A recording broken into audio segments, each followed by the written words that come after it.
Agile, a quick question. Can you see my mouse? Okay, perfect. Yes. All right. Thank you.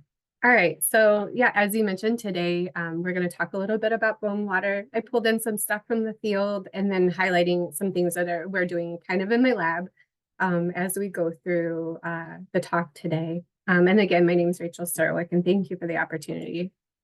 So first, we're going to talk a little bit about the motivation. So why should anybody care about bone water? Like, what is its importance mechanically, and why are we interested in looking at it as a potential biomarker and a therapeutic target?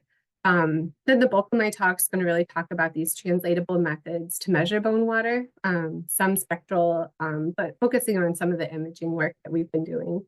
And then finally, just really briefly, where do we go from here? So what have we been learning? What do we need to know? And kind of where do I see, some other researchers in the field that have been looking at the same thing, where are they going as well?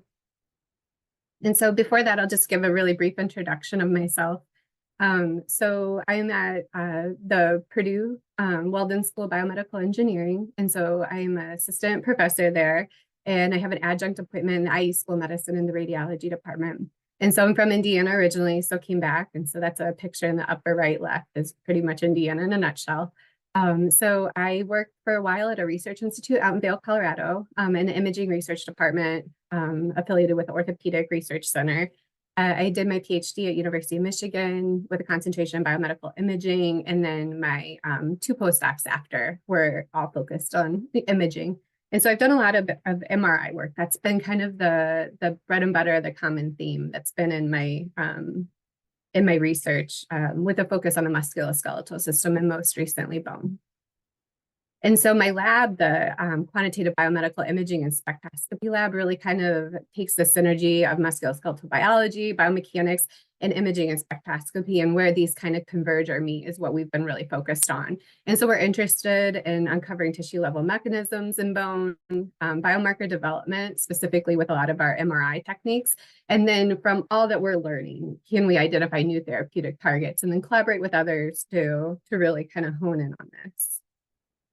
And so outside of the lab, I'm a mom. And so I just welcomed my my daughter, she's in the middle. So I welcomed her about a month ago. So it's been chaotic but fun. And so I always kind of, when I give talks, like kind of highlight that, like, while the lab is where I'm driven, there's always, like, we all have stories outside, right? So we all have things we carry around. And so we'll go ahead and go into the motivation. And so I'm just going to give a background, like, why should anybody care about bone, much less bone water? And so everybody here cares a lot about bone. So I'll kind of give you a little bit of flavor of why I'm interested in bone water. And so everybody's aware that bone is this dynamic composite biomaterial composed of this mineral phase, an organic phase, primarily a type 1 collagen with non-collagenous proteins and some lipids interdispersed. But bone also has a pool of water. So water in a normative state can be about 10 to 25% weight by volume. And as we look at water, some really elegant early experiments have shown that water can be found free flowing, so within the pathological pores or within the Herversian lacuna system. But it also can be found bound. And this bound water can be further broken down to loosely bound water found at the collagen mineral interface, tightly bound, which is within the collagen triple helical structure, or even the structural water, which is the most tightly bound, and that's around the mineral platelets themselves. And so we know that a breakdown in composition of bone can lead to fragility fracture, or a fracture that would result from mechanical forces that would not ordinarily result in failure of that material. And so each year, about 2 million age-related fractures occur annually. And we know that this leads to significant morbidity, downward spiral in quality of life, and elevated risk in patient deaths, which is exacerbated in certain conditions such as chronic kidney disease and some of the other diseases that have a skeletal implication that we study. And so what's really motivating is that in many cases, this fracture can be silent, right? So nearly 84% of people that sustain a fracture did not know that they were at risk. And so this is really where we've been really interested when we come at our imaging techniques and when we're looking at biomarkers. What can we do to help this number, right? And so what I'm going to show you here is this is a theoretical stress strain curve that can be done from, a 3-point bend test to failure. And so this is a murine bone up in the top left corner, and this is just the configuration for a 3-point bend test, a mechanical test to failure. And so what I'm showing here is the results of a theoretical stress strain curve from a normative bone, a normal bone. And so while there's many aspects from this curve we can glean out, what I just want everybody to kind of take in is this area under the curve, which is toughness, okay? And toughness is bone's ability to withstand failure. And so that's that area under this curve. And so under these normative conditions, bone's composition provides stiffness, it provides strength, and then high toughness to withstand low energy traumas and daily impacts without a complete failure in the structure. But when we remove water, so if we thermally remove water or chemically remove water through exchange in a bone, we know that the bone has this significant reduction in toughness, or that area under the curve, right? So a dehydrated bone becomes stiff and brittle, and there's a significant reduction in that area under this stress strain curve. And this can lead to a bone that's more susceptible to a failure. But what's important to note is that, you know, complete dehydration is not totally physiologically relevant, right? And so we really want to understand how modulations of bone water or hydration in both directions, either by increasing or decreasing, influence mechanical properties or bone's ability to withstand this failure. And so there's been some really neat studies that have been going on due to this growing appreciation for how bone water can dynamically change due to aging, disease, and even treatment. So I'll kind of take you through some of these studies that I pulled that I really, you know, that are really interesting. So some early studies using nuclear magnetic resonance spectroscopy, or NMR, showed that bone water, the amount of bound water, decreases from young all the way down to the elderly, and significantly decreases. And so what I'm showing you in the middle here is tissue water. And so these samples were from women postmenopausal that had not sustained a fracture, and those postmenopausal women that had sustained a fracture. And we can see that those women that had sustained a postmenopausal fracture has this significantly lower tissue water than those that had not. And so over here on the far right is just data from my laboratory. And so this is a 1H chemical shift from an NMR experiment. And so what I'm pointing to here is the water peak. And so I'll talk a little bit about this later in the talk, but here is a bone with CKD, and this was a mouse bone that had not been treated, so left untreated, and we see this pretty blunted water peak, and this had severe CKD. And then what you see here in our ones that were treated is that we have this significantly rise in this water peak for the bones that had been treated. And so showing that maybe we can perhaps modulate this water, and then what happens to this mechanical properties in these bones. And so the field's really been working on these approaches to diagnose, track, and modify bone fracture properties, with the idea that maybe water can help us serve as an adjuvant or help us do these things. But the real question, you know, then becomes, so how do we capture this in translational studies and then in the clinic so that it could be actually viable for us to use in the laboratory and then perhaps even in the clinic one day? And so we know that bone water maybe is important from these early slides and some of the experiments that I've shown, but how do we quantify it? And so we know that conventional bone imaging has been really focused on the DEXA, and the DEXA is amazing for so many reasons, but it really is getting us information on that mineral phase, okay? And so when we talk about dual X-ray absorptometry and bone mineral density, it's a great surrogate for property of strength, the mechanical property of strength, but it's not fully able to capture the property, the material level property of toughness, which really includes the composition of the bone water in the collagen mechanically. And so DEXA, we know that there's a little bit poorer resolution, and then we can solve this from using some higher resolution techniques such as HRPQ-CT if we're looking at humans, and then also our microcomputed tomography when we're doing our animal studies. But this comes at the cost of higher radiation dose. HRPQ-CT is, I think, doing a really great job of maybe mitigating that full, you know, making that not such an issue. But we know that BMD as a biomarker in some disease states or in children is not always the most sufficient. And what we're kind of interested in is that it really kind of neglects the direct measurement of some of these other building blocks. And so while we would never want to come in and say that like our ability, you know, to measure these other things would would exceed what we can get from DEXA, maybe there's some adjuvant technology or imaging that we can get to give some complementary information.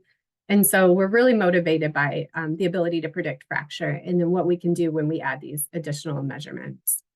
And so I'm going to talk really briefly about translatable methods to measure this bone water. And would it be a sufficient biomarker for skeletal disease? And so while this is a really busy slide, what I'm showing you here is the bone hierarchical structure. And what is pointed out here in the blues is through the length scale of the bone, where we can find some of the water that we talked about, some of those pools of water. And so as we move from the whole bone, we see that free water is found in those osteonal microstructures and the cortical pores. And as we move down bone's length scales, we can see that we get to our loosely bound water, tightly bound, and then that structural water. So all of our bound pools. But what is notable is that measuring water isn't trivial.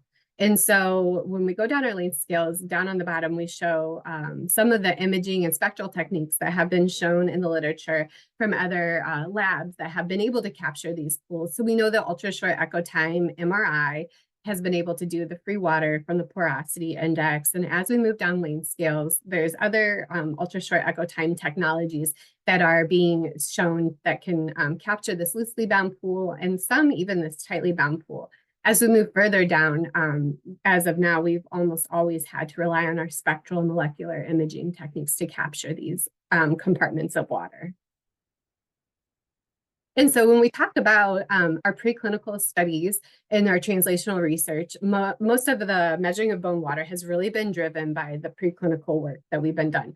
And so while this has been done, in largely animal models, it does permit the use of bone biopsies. So we can still study what is happening in a human bone, but we do need that human bone material to do so. But I'll just take you through some of these. So we know that thermogravimetric analyses are taking the temperature increase in the measuring the continual weight loss, and that there's been some really elegant studies that have identified where in this curve we lose the percent of the free, bound, and structural, et cetera, water. We know that nuclear magnetic resonance, 1H hydrogen NMR, has been able to quantify the different water pools as well. And so Raman spectroscopy, there needs to be, modifications to the instrument, significant modifications to the instrument. But the group led by Dr. Unal has been able to show that we can capture the different water pools in this methodology. And then some really great work out of Temple and UPenn using FT-NIR rastered images. We can see that we're also able to capture signal from the water in these different bound pools across the bone samples. And here's cross-sectional images. And so we've been using some of these spectral techniques in our lab, most notably the FT-NIR. We also use TGA and then some NMR measurements. And what I'm going to show you is some really brief data that we've gotten from a mouse model of chronic kidney disease. And so we've been looking at CKD because they have a 17-fold, up to 17-fold higher risk of fragility fracture compared to the age-matched population. And why we're really interested in it is that there's poor prediction of these fractures in CKD. And because of the mechanism of the disease itself, there's limited efficacious treatment options for these individuals. And so this is just abbreviated results. This is from our preclinical mouse model that models severe chronic kidney disease. And so using 1H NMR, what we did was we showed, and we use a solid state NMR that has a capability of magic angle spinning. So it spins at a very high frequency. And so what that allows us to do is to utilize solid samples. And so I'm able to use a solid piece of bone sample and basically not modify it in any way prior to collecting this data. And so what we saw from our control animals, age-matched control to our chronic kidney disease, that the CKD animals had significantly lower bound water compared to the controls. And then when we did our mechanical testing, we saw that this had devastating mechanical consequences, unsurprisingly. And so if we just kind of note the area under the curve is that toughness, we can see that the CKD vehicle treated, so not having any treatment, in orange has a significantly reduced area under this curve than we do see with our control animals. And so this is just that data plotted out. And so, as I mentioned, as we're talking about translational methods and really understanding what's happening in the human as well, is that we do have the ability to utilize these techniques to measure bone that's taken from the actual patient or human. And so with CKD, iliac crest biopsies can be a method to measure the histomorphometry after given our labels to the patients. But from these iliac crest biopsies, our lab was able to obtain some more or less scrap pieces from the histomorphometry measurements. And so we did some of our analysis that we do in our lab. And so what we can see here is that we had in red, this is that 1H NMR. So I'm just showing you, and here's our water peak. And so what we see is a bone from a 93-year-old female with no CKD, which is that was a very old individual, a sample from a very old individual who had already gone through menopause, et cetera. We expected to have significantly low found water from the previous reports in the literature that we see within this particular person with CKD stage 3. So one of the earlier stages, we see there's even a drop in that water compared to some very aged individual. And so here is a TGA curve. And so what I did here was just kind of denote the different phases that we look at. And so what I just want to draw your attention to is this bound water phase. And then what you have here on the x-axis is temperature. So as we increase our temperature, and then on the y-axis, we have our percent weight loss, right? So we go from 100 all the way down to about 60, 55, the remainder being the mineral, right? The ash weight. And so right here in this phase, what I'm looking at is that we see that the most bound water is coming off from that early stage 3, but then we also see this significant increase in water when we have our stage 5 individuals on dialysis. And so we're really interested in what's happening with these individuals once they've entered dialysis and what's going on with the water. So we're kind of looking at this. So this is all very preliminary data. But the thing that we're kind of gleaning is that when we have our earliest stages, we see the most dramatic, aside from the dialysis patients, the most dramatic shift in the bound water. And then as the disease progresses, we don't see the very significant decrease. And then as we enter dialysis, we see this drop again. So it seems like there's some dynamic changes happening that's going on with the disease that we have yet to fully understand, but we're really interested in that. And so while I showed you these spectral methods or even using TGA, what that really does is that gives us some bulk measurement. And so what we do is we take a piece of bone, and from that bone, we get a bulk measure of the bound water or the total water, et cetera.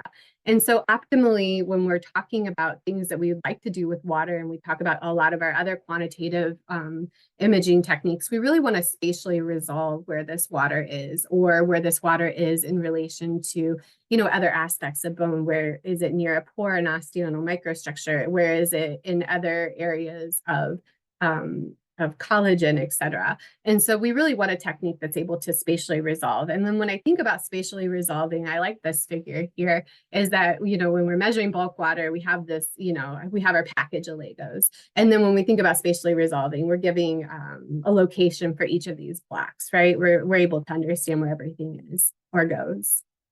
And so, as I mentioned earlier, that, MRI has been really kind of a passion or an area of research that I've been involved in. And so we know that conventional MRI is wonderful for the musculoskeletal system to measure things such as the cartilage, ligaments, fluid in and around the bone, and even the marrow space. But bone appears as this signal void here. And this is because the radiofrequency excitation and the signal collection event, there is a time delay between both of these events in a conventional MRI. And what happens in that time delay is that limited and tightly bound pools of water and bone get excited, but they return back to equilibrium, and then the signal acquisition occurs. So we don't capture any meaningful information from the bone. And so this is why it traditionally looks like black or signal void in MRI.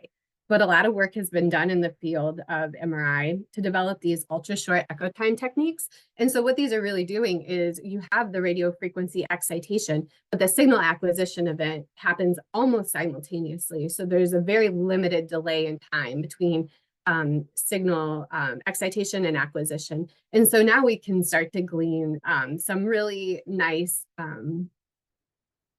signal from our bone. So our cortical bone now has signal compared to our conventional MRI. And what this is allowing us to do is to now utilize what MRI is really wonderful for, to pull out these quantitative measures. And then a note, we always know when we look at these MRI images, when we're used to looking at a lot of the bone images that I think all of us probably on this call do, is, we have our micro CT and we have our microscopy images, and those are all really gorgeous with really high resolution. So of note is that MRI does suffer from a reduced resolution comparatively to some of the other more conventional, preclinical bone techniques that we use. But it does give us some really, I think, lovely information on the composition of bone, some more additive information. And so here's a UT MRI image from our lab. And so what you're looking at, this is at 3 Tesla field strength. And so you're looking at the cross section of 3 cadaveric bones. And so we're going through about 5 centimeters. So just a section of the femoral shaft. And so when you see the circles that come up on top, this is those are our phantoms. And so they're reduced pure water mixed with deuterium oxide or heavy water. And so we're able to kind of sequentially reduce the water content of these phantoms to just make sure that our technique is actually measuring this nice decrease in water. And so on your right is we have a HRPQ-CT system that we utilize for almost all of our human studies. And so, yeah, you see this like really gorgeous, lovely image where you can really get information about the microstructures. And so I'll talk a little bit about what we've been doing with that data. I just wanted to show you some images. But what the field's been really working on now that we have these UTE techniques available to us is to utilize MR relaxometry. It's a quantitative process of measuring the signal decay or that relaxation after that excitation event or the RF excitation. And so we're able to do this in bone because this parameter that we call the T2 of bound water is that's the relaxation parameter. And so it's about 10 times shorter than that of pore and free water. And so we're able to kind of separate these two pools. And so because of this reason, this natural reason that's happening in bone, is that we're able to do multi-component fitting schemes to estimate the bound and free water. And so, and what you see over here on the right is this is a relaxation map. And so these are images that represent the spatial distribution of the relaxation time. So you can do a relaxation map from these T2. And what the authors are showing here is that the bound water up at the top, you can see that from in vivo from young individuals and those from age. And you can see that the bound water is significantly reduced in those aged individuals. And then similarly with the pore and free water down here, on the bottom, we see that in young people, it's very low, but as the individual has aged and likely more pathological pores have entered the cortices of the bone, we see that the free water, where the water would reside within those pathological pores, does increase. And so this is a really becoming an interesting technique. And so what we've seen in studies in the literature is that poor water, it increases in ages, some disease, and postmenopausal. We've seen that there might be some regional dependencies and negatively correlates to bending strength and positively to that micro CT measurement of porosity. And so when we're looking at UTE measures of bound water, we've been seeing that in aging and in some diseases and postmenopausally, we see this decrease in bound water that does appear to be regionally dependent and negatively correlates to that porosity and ultimate stress, and then positively correlates to matrix density and toughness. And so there's still so many questions that need to be asked, such as how sensitive are these measurements as we go through aging and during the disease process? And what is it a result of? And so what we've been working on right now in our lab is utilizing, MRI, and we also have the HRPQ-CT that we're using for our mineral, kind of our more conventional based measurement, in addition to we also get DEXA.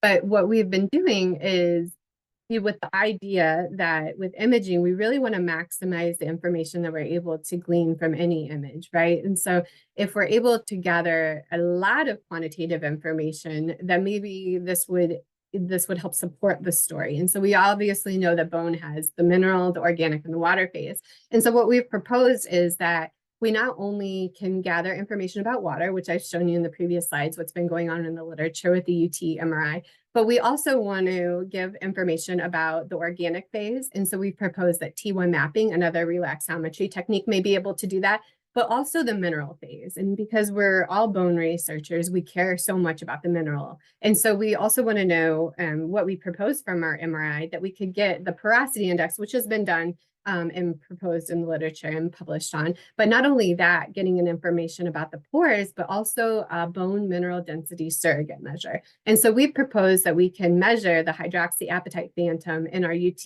MRI, and then use this in our images and create a bone mineral density surrogate measure. And so we are comparing this to what we would find in BMD and porosity using the HRP-QCT, and then just showing some of the information from the organic and water phase. And so what we found was that our UT MRI signal intensity-based bone mineral density measure correlated well with our HRP-QCT, which we were really thrilled about. And then also, which has been shown in the literature previously, correlated with what we would measure cortical porosity. But we were also able to get some really rich information about the organic phase through our T1 mapping, which gives us a little bit of an indication about the matrix organization. And then also we were able to get bound water measurements. And this is just data from our phantom. And we didn't have any direct comparisons for these in the imaging, but just showing that we're able to also get these maybe perhaps more additional meaningful measurements in addition to the mineral. And so I mentioned that there are negative aspects of MRI, and one of them being the resolution, but also the time cost of acquiring these images. And so we're really well aware of that, whereas something like a CT, HR, or DEXA is very a quick measurement.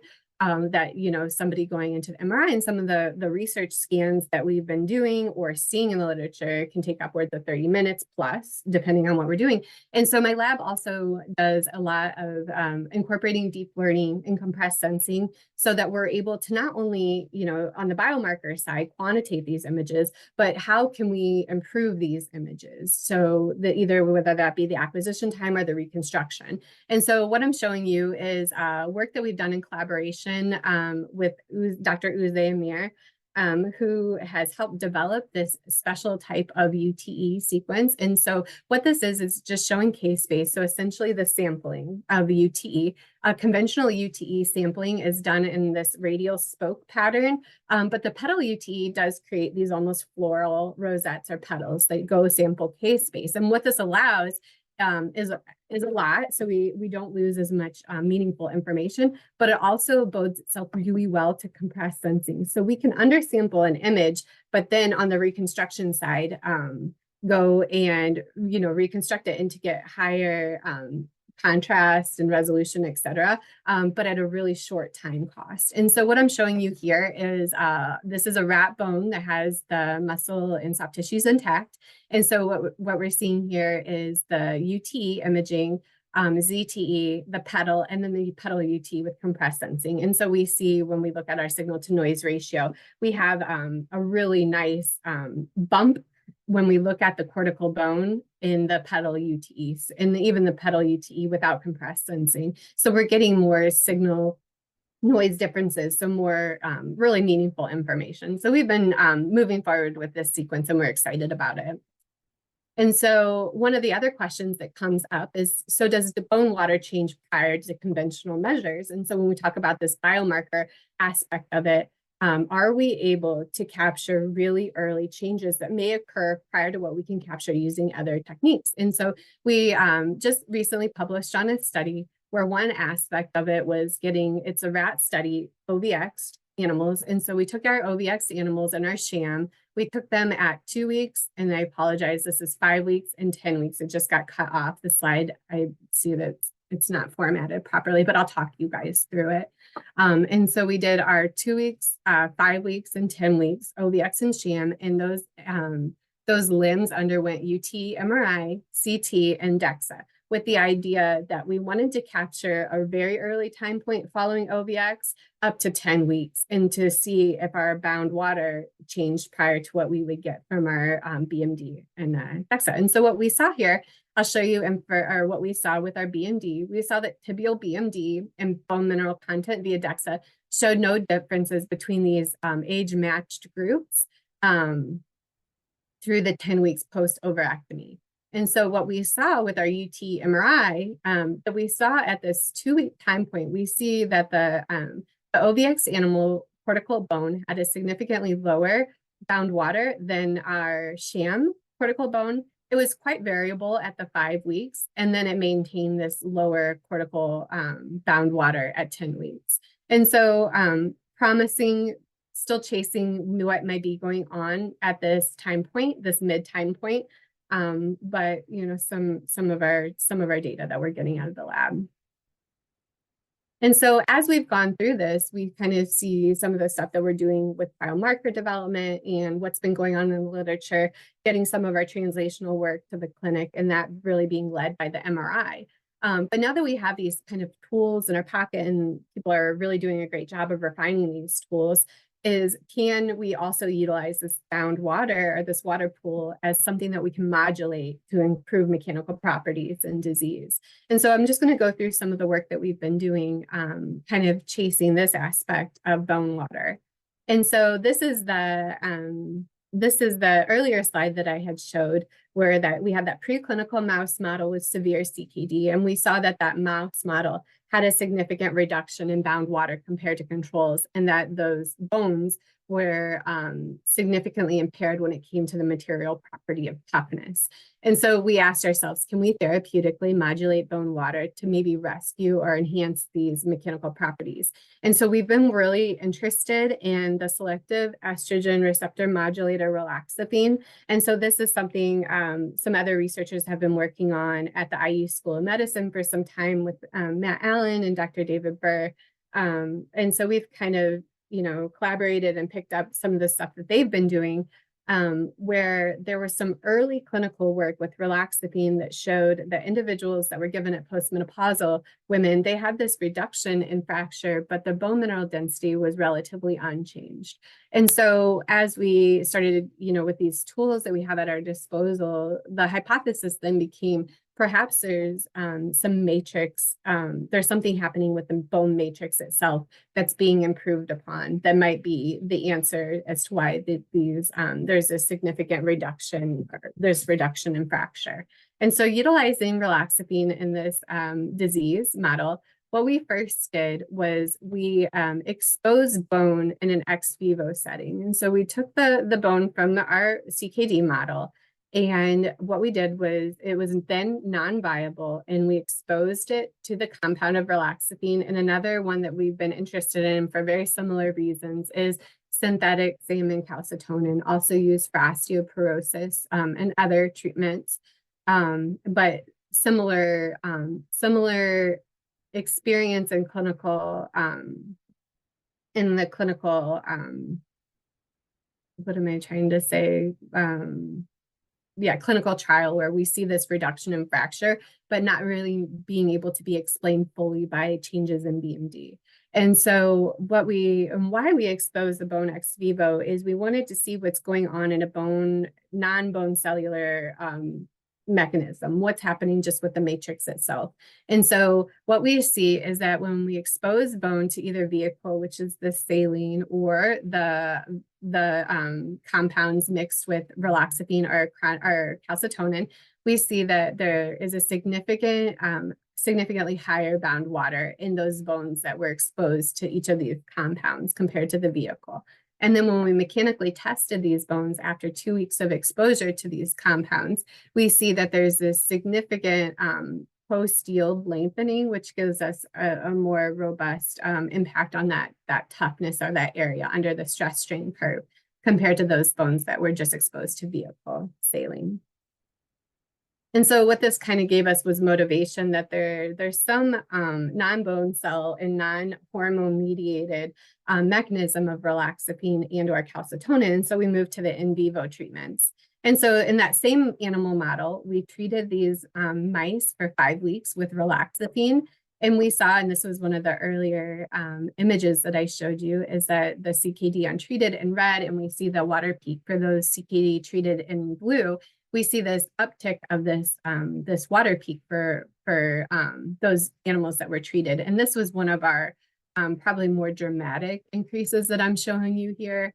And then when we move on to our solid state NMR for our bound water, this is the plot. It's a 2D sequence that we utilize. And so what you're seeing here is CKD untreated. And what we see when we treat with relaxathine is that we have the significantly higher bound water. And what was really interesting was that from our serum biochemistry, so parathyroid hormone, we see that as bound water increased, so as animals had higher bound water, they had lower serum parathyroid hormone. And those animals that had the highest serum PTH had the lowest bound water. And so this is of interest and something that we've been looking at as a potential, trying to answer some mechanistic questions when we think about bound water or the matrix in general. And so we also see that when we gave animals relaxathine, it also improved tissue toughness. This was markedly more robust in our CKD animals compared to our controls. For the control animals, we kind of talk about in the lab with collaborators, et cetera, and almost hypothesize that maybe relaxathine or something that's modifying the matrix can't make good bone much better, but it can make the bad bone, if we would think about it that way, pretty decent. And so this has been kind of a fun study, but I really think the PTH aspect of it is where we're headed next. And so when we did the same animal model and we treated with calcitonin at the dosage that we used, we didn't see as much of a significant improvement in our mechanical properties. But when we moved down the length scales and we started doing our TGA, some interesting things have started to pop out. Is so what we see with our water peak temperature, or the temperature necessary or energy necessary to burn off that bound water, we see that the treated CKD bone required a higher temperature to lose their bound water pool. So perhaps there's something with the mechanism of how it's bound. Is it more tightly bound? Would this be advantageous? And so as we ran SAX and WAX, so wide angle X-ray scattering and small angle X-ray scattering, what we're seeing is that there is some indication that there's some collagen, tropocollagen swelling in these treated animals. But again, at the dosage that we used, we didn't see, as we moved up the length scales, some really robust changes in our whole bone mechanical properties. But again, as we kind of move down the length scale, seeing some really interesting things as we try to modulate this bone water.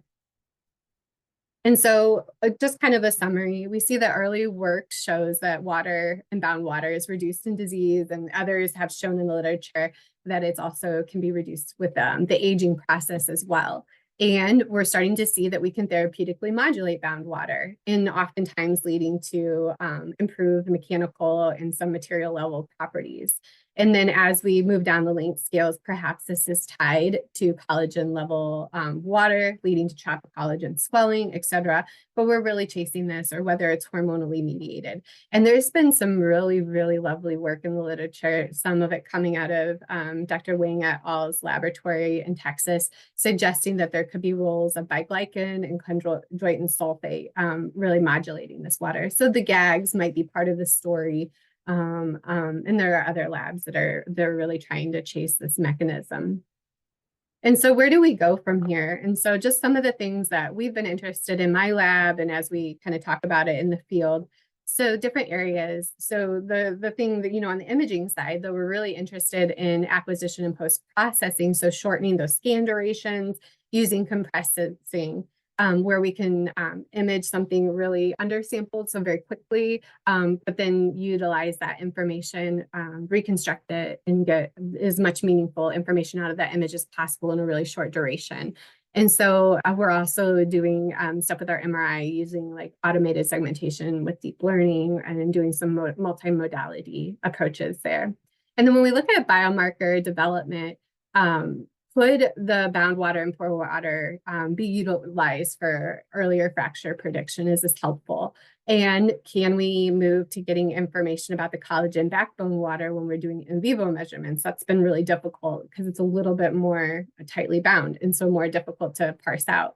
And so one area that I think there's a big interest in is getting into MR fingerprinting so we can measure multiple tissues simultaneously and multiple outcomes. So really maximizing the information that we're able to get from a singular image. And then treatment. And so we've been looking at relaxin and calcitonin, but these are just marketable, already FDA approved. But as we get to understanding maybe some mechanisms of action for modulating water, perhaps there's room for expanding on what we're able to do with therapeutic targets. And so with that, I think that was my last slide. I just want to thank you for the invitation. This has been really cool to be able to talk to you all. And then just showing some pictures from people in my lab. They're awesome. And all these people are the ones that really are able to make this all happen. And then some of my collaborators. But really, thank you guys for your time. And I'd love to talk about questions or anything you guys might have for me and see if we can answer them.